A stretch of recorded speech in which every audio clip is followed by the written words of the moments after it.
Hi, I'm Paola Ranova, and today we're going to talk about how to deal with toxic people. But before we dive in, make sure you have subscribed to our channel, that you have liked this video, that you have shared this with people you love, and that you encourage them to subscribe as well so we can keep getting your support and bringing new energy, new contents, and really the incentive to dive into the soul, to expand consciousness, to connect to the joy of life and all the good things in the world, right? So, all that being said, let's talk about how to deal with toxic people. First thing, stop labeling toxic people as toxic people. Start calling them difficult people. Because when you label someone as toxic, first of all, you're putting yourself in a superiority position. You're thinking you're better than the other person. Second of all, you're not being very compassionate to that person's story because difficult people are suffering. They're not happy. I'm not saying that we should enable them to be that way. We should encourage people to be happy and healthy and wonderful and stop bugging everybody else, right? It's not what I'm saying. But if you just use a different word to describe toxic people and start using difficult instead, you are raising your vibrational frequency. You're not putting yourself in a position of superiority. You're kind of honoring that person a lot more because we don't know their story or his or her story. And even if you know their story and it doesn't, it's no excuse, right? It doesn't justify his or her behavior. There are things in the background that we don't have access to. So it's just a choice to elevate the vibrational frequency and choosing lighter words. It brings a lot of benefits and it still acknowledges reality, right? You're not sugarcoating things. It's a conscious spiritual choice to stop labeling others as toxic. And especially, I see a lot of people, I've seen this a lot in spiritual um, counseling and websites and memes and posts and internet and the internet and all of that, saying don't feel guilty about cutting off toxic people from your life. Don't feel guilty about cutting off toxic people in your family from your life. This is what I really want to bring to your attention. Even if on a physical material level you don't speak to a family member, you're still connected to that person on a soul level. All right, so there is no way you can cut off family members. Even if you don't talk to them, even if you don't have a relationship with them, you have a bond on the soul level that you cannot escape. So I just want to point this out that as human beings, we have three levels of consciousness. The structure level, which is collective, we belong to our families and to our cultures, right? It's where the family resides and the cultural conditioning resides, the structure level of consciousness, which is deep unconscious mind. We have an individual level, which is what I call the freedom level, where your conscious mind resides. And we have another collective level, which is the connection level, which is spiritual connection, which is also collective. So we're much more than individuals, we are collective beings. And you cannot escape the structure level of consciousness. And even if you have toxic people or difficult people, right, in your work environment or a friend, and seriously, friendships are not meant to be with toxic or difficult people. You have freedom with your friendships. If you have difficult friends, you need to observe yourself. And this is one of the things I want to bring up in this video.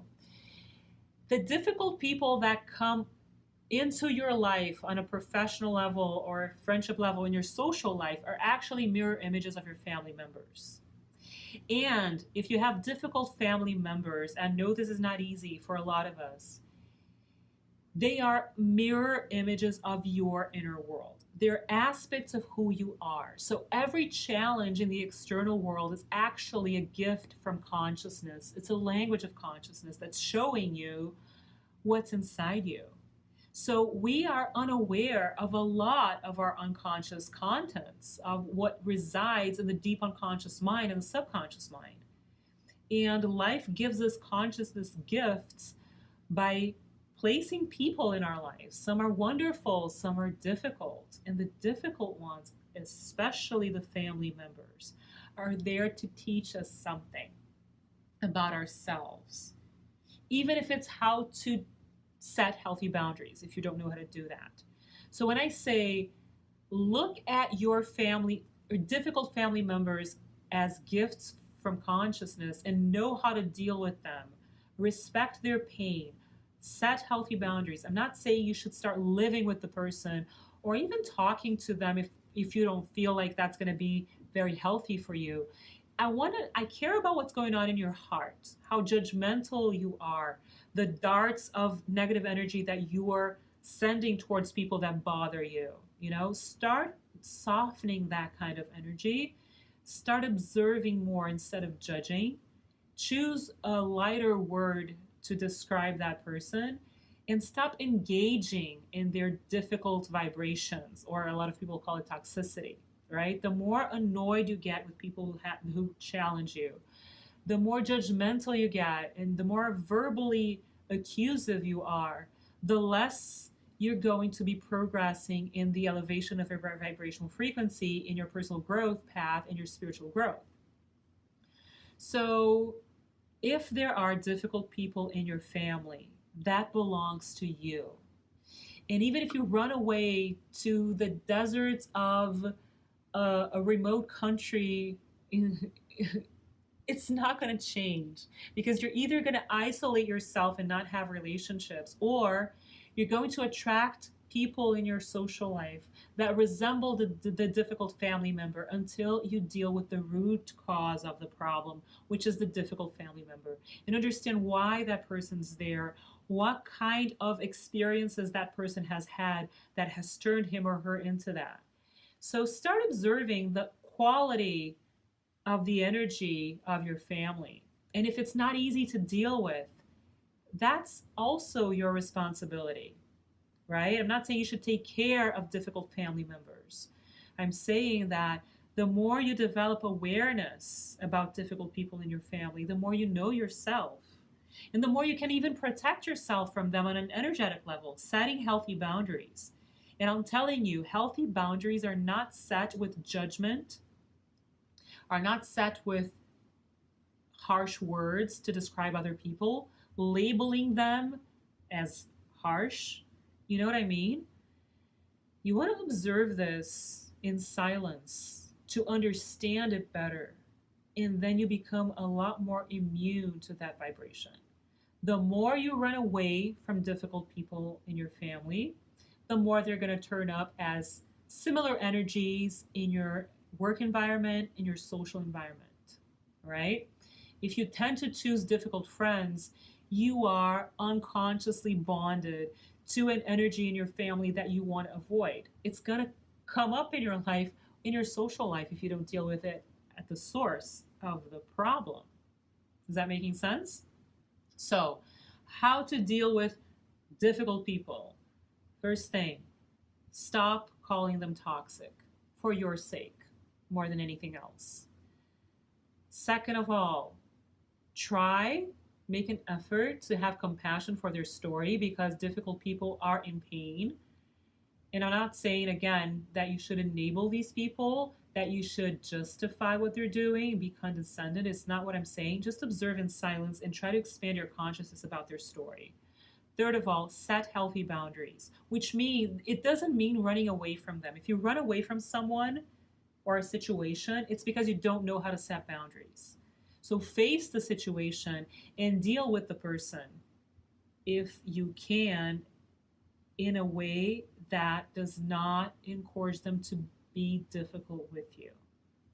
You will know what to do. Your intuition will kind of guide you. I'm sure it will, if you're willing. So set healthy boundaries with the person. You don't have to live with the person, call the person every day. Just redefine your relationship with that person in your heart. It's going to be a game changer, believe me. And you will notice this. Your social life is going to improve the more you find the sources of difficult people in your family, in your structural level of consciousness, so that you can start mastering your relationships with healthy boundaries.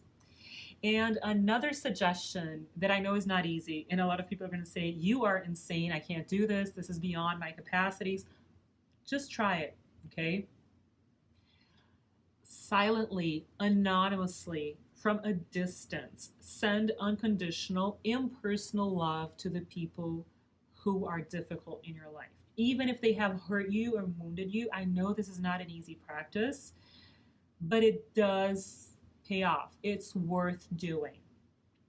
Send these people unconditional love from your heart and see how that goes. Thank you for being here, and I will see you soon.